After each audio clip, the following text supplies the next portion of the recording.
Emotion.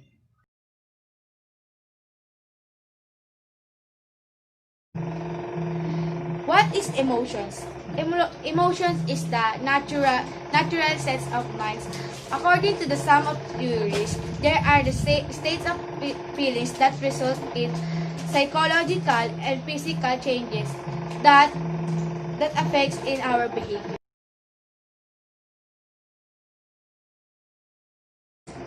The next one is the feelings. The feelings is also known as a state of consciousness as a result of your emotions and reactions or sentiments or desires. Feelings is describe a physical sensation through experience or perception.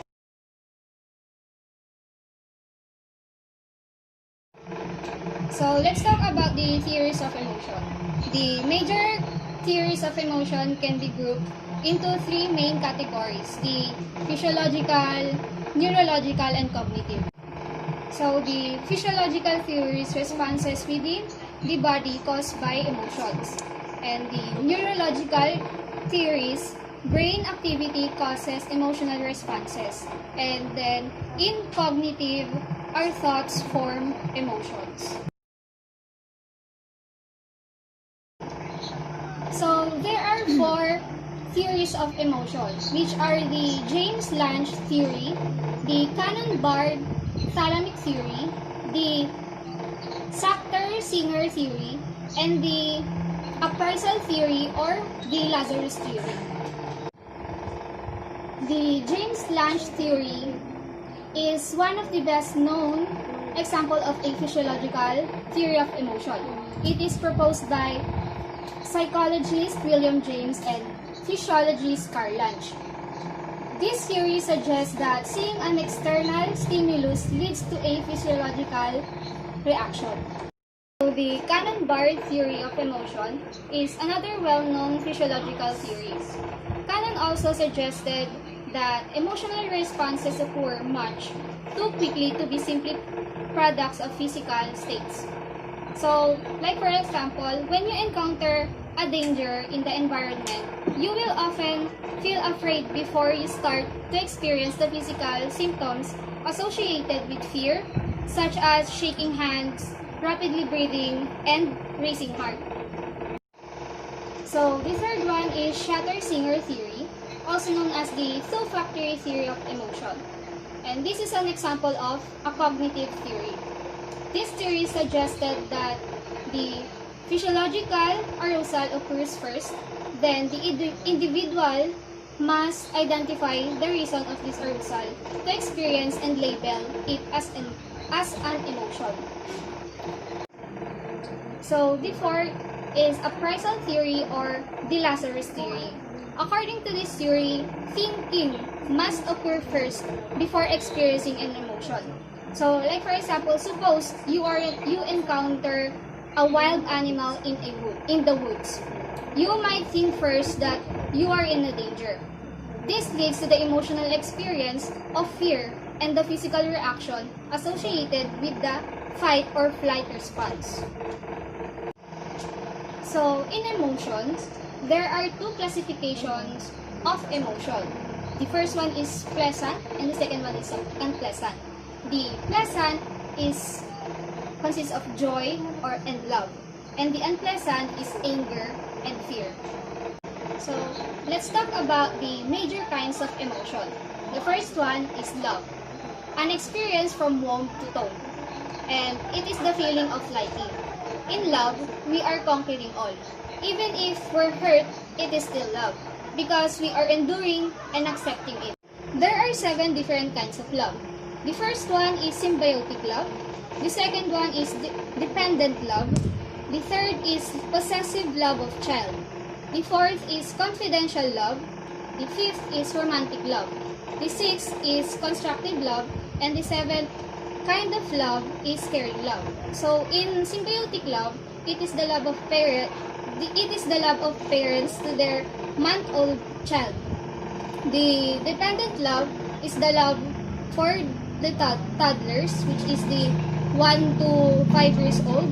And the third is the possessive love of child, which is the love of 6 to 12 years old. And the confidential love is the love of the teenagers or to their friends.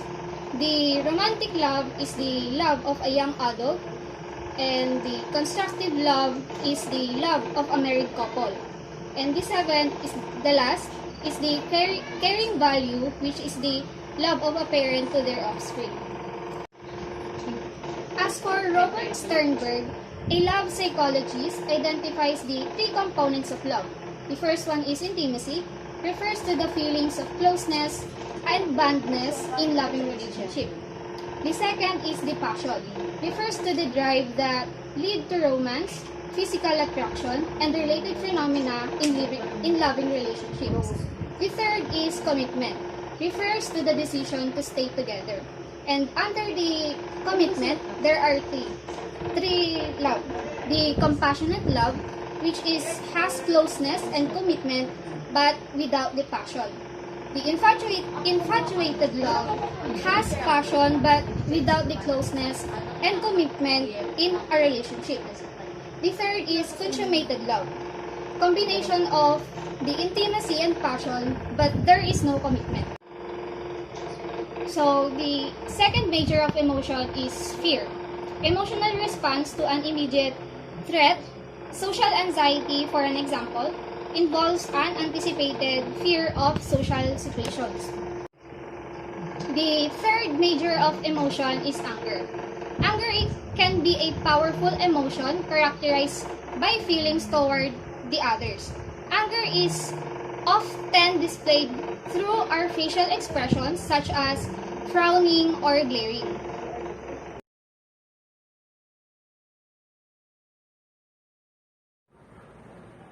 Good morning, everyone. I am Rowena Barras, and my topic is all about theories of intelligence. But first, what is intelligence? By definition, intelligence is the ability to acquire and apply knowledge and skills. And today, I will be going to discuss the major theories that have emerged in the past 100 years.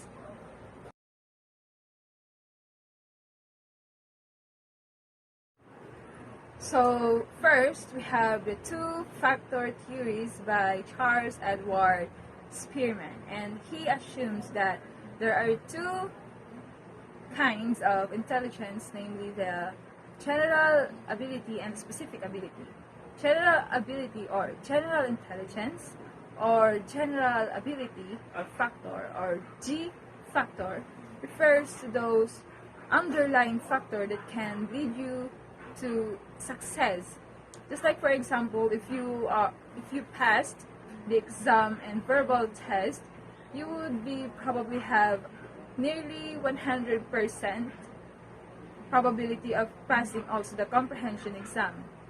While on the other hand, specific factor or S factor refers to those individuals who have or who possess an specific ability. Just like, for example, you were an artist or you were a singer and a painter. You're good at painting, but as well as you're good at singing, but your skills in painting does not have to do with your abilities in singing, and that's how it differentiates from the general factor, the G factor.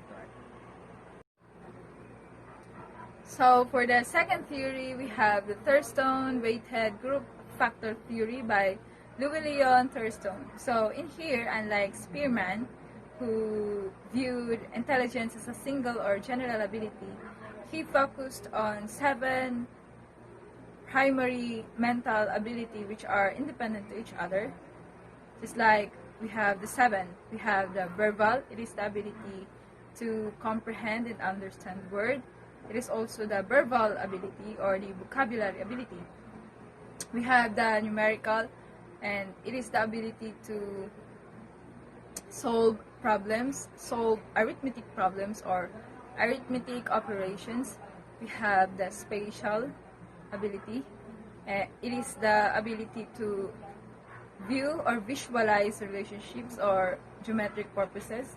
We also have perceptual ability. or perceptual speed. It is the ability to see things quickly and accurately. It is also the ability to spot the differences and similarities within the object. We have the memory or the memorization. It is the ability to memorize and recall and retain the knowledge. We also have the reasoning. It is the ability to find rules. And lastly, we have the word fluency, which is the ability to think words faster. So now we are down to the number 3 theory, which is the Raymond Cattell theory, where he identified that there are 2 fundamental types of intelligence, namely the fluid and the crystallized intelligence. Fluid intelligence refers to the capacity for insight to complex relationships in acquiring knowledge or concept. Second one is we have the crystallized intelligence, where it is the combination of the acquired knowledge and the developed intellectual skills. And let's all remember that they both independent in education. And we have the multiple intelligence by Howard Gardner, which is the more recent theory that have emerged. And according to his theory, he proposed that the traditional idea of intelligence based on the IQ testing did not fully or accurately depict person's ability. His theory proposed 9 different intelligence according to the skills and abilities depending on the cultures. To discuss those 9 multiple intelligences, we have the linguistic. Linguistic intelligence are those people who are good at words, who loves to write, who loves to compose letters and such. If you are in this intelligence, you probably might want to be a journalist. You can be a journalist, a writer, a lawyer, or a teacher. Next one is we have the logical mathematical intelligence. These people or in this intelligence are pretty much good in remembering patterns or solving arithmetic sequence, arithmetic operations, arithmetic problems. And if you are in this intelligence, the career path for you is that you can be an accountant, mathematician, scientist, computer programmer, and more. And next we have the spatial intelligence. Those are the persons who are good in images, interpreting patterns, stuff like that. And if you are in this intelligence, the path or the career path for you is that you can be a designer, an architect, a sculptor, anything that has something to do with visual arts is the spatial intelligence strength. And we also have the bodily kinesthetic intelligence. Those are the persons who love to do, then who love to learn by doing, not just by hearing or seeing. And if you are in this intelligence, you will probably want to become a dancer, an actor, or an instructor, and such.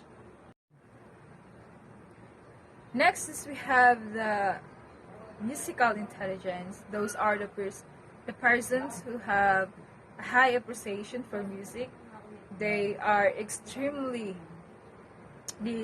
have this kind of intelligence in music, sounds, rhythm, and such. And if you are in this intelligence, good career choices for you are singers, composers, songwriters, and such. And we also have the intrapersonal intelligence.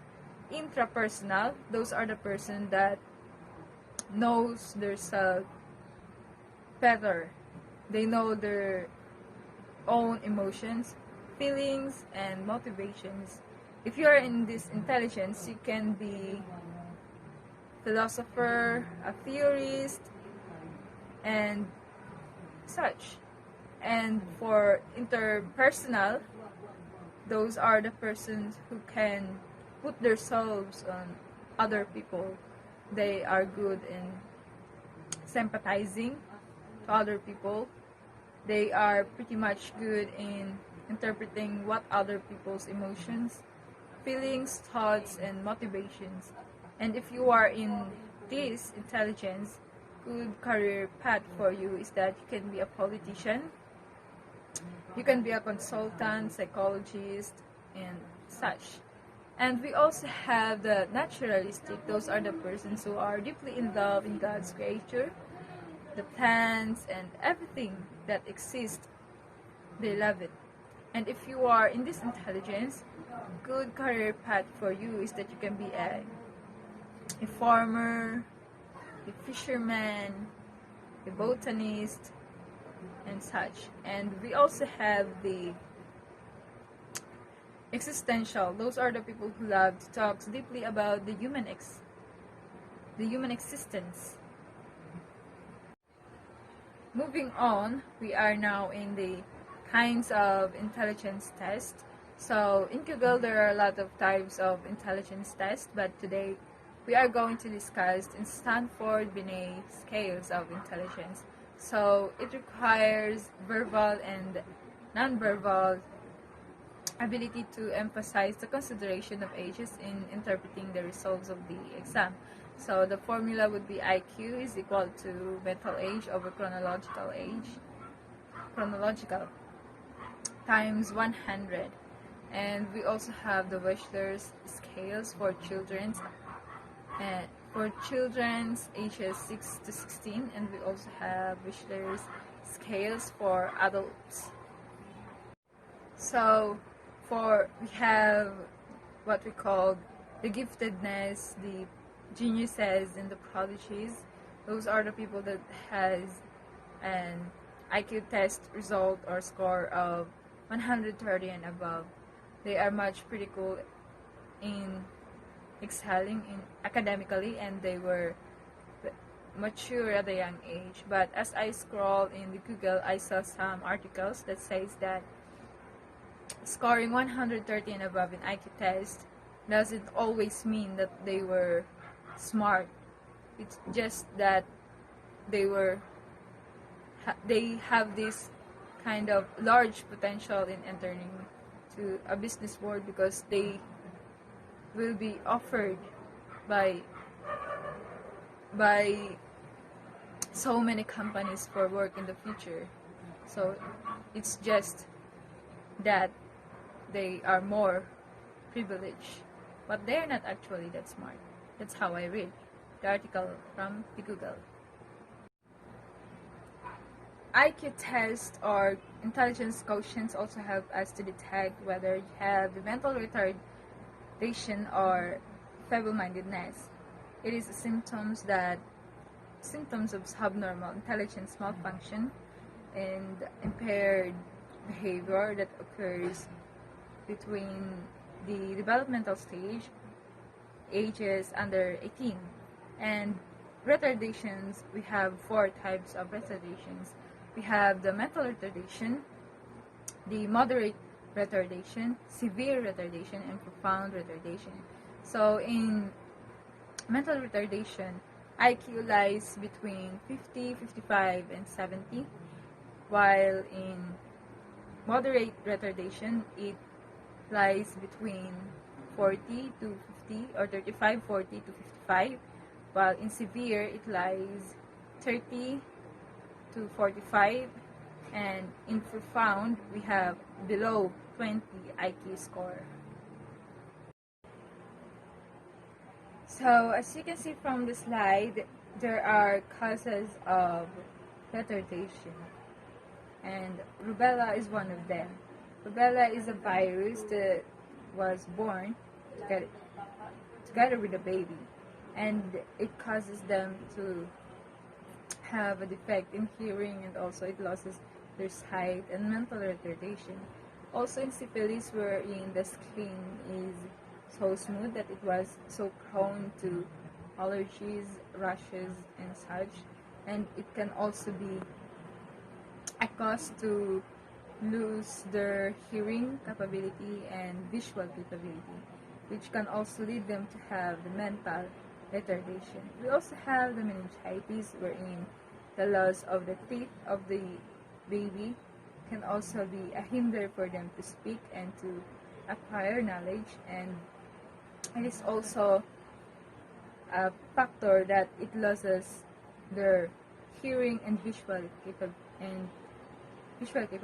We also have the malnutrition, where if the baby or the child doesn't acquire enough nutrition, it can also affect their intelligence because they were not properly supported by the right vitamins and proper nutrition that must be given to them. And that's it. So, for the last slide, as what I have been mentioning a while ago, that there are 4 types of mental retardation. We have the mild, we have the moderate, the severe, and the profound. So now I will be just talking about the needs of life in each different stages. So first we have in mild, it was said that they can acquire knowledge or finish education up unto 6th grade, and they can learn independently but not that closely.